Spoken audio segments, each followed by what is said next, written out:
আগে থেকেই নিশ্চিত ছিলেন এবার ফিফা বছর সেরা ট্রফি তার সবচেয়ে বড় শত্রু ক্রিস্টিয়ানো রোনালদোর হাতেই উঠতে চলেছে।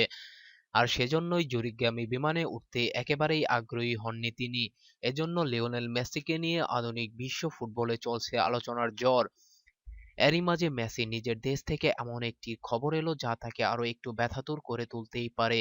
রোনালদোর চতুর্থবার ফিফা বর্ষসেরা হওয়ার দিনেই দুনিয়া জুড়ে মেসি ভক্তদের জন্য দুঃসংবাদ বয়ে আনলো আর্জেন্টিনার রাজধানী বুয়েন্স আয়ার্সের রিও ডে লা প্লাটা শহরের নদী তীরবর্তী সাজানো অঞ্চলে মেসির পূর্ণাবয়ব মূর্তিকে বা কারা সোমবার ভেঙে দিয়ে গিয়েছে। আর ঘটনাটা জানাজানি হতেই গোটা দেশ জুড়ে তুমুল চাঞ্চল্য সৃষ্টি হয়েছে। মাত্র ২০১৬ সালেই মেসির আদলে গড়ে তোলা এই স্থাপত্যটির আবরণ উন্মোচন করেছিলেন বুয়েন্স আয়ার্সের mayor Horacio Rodriguez Larreta. Copa আমেরিকার পর যখন মেসি আন্তর্জাতিক ফুটবল থেকে সরে যাওয়ার সিদ্ধান্তের কথা জানিয়েছিলেন, সে সময় এটি গড়ে তোলা হয়।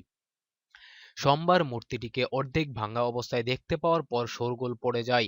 আর্জেন্টিনার রাজধানী শহরের স্থানীয় প্রশাসন বিভাগ থেকে প্রকাশিত এক বার্তায় জানানো হয়েছে, মেসির মূর্তিটিকে কে বা কারা এভাবে মাথার দিক থেকে ভেঙে ফেলল তা তদন্ত সাপেক্ষ। আমরা এটিকে আপাতত যত দ্রুত সম্ভব ঠিক করার চেষ্টা করছি। শুধুমাত্র মেসির নয়, নদীর ধার বরাবর রাস্তায় আর্জেন্টিনার অন্যান্য খেলার মহাতারকাদের মূর্তিও বসানো রয়েছে। টেনিসের গ্যাব্রিয়েলা সাবাতিনি, গিলেরমো ভিলাস, ফর্মুলা ওয়ানের জোয়ান এবং ম্যানুয়েল ফ্যানজর্জের মূর্তি স্থাপন করা হয়েছে জায়গাটিতে। অনুগ্রহপূর্বক সংবাদটি শেয়ার এবং চ্যানেলটি সাবস্ক্রাইব করবেন।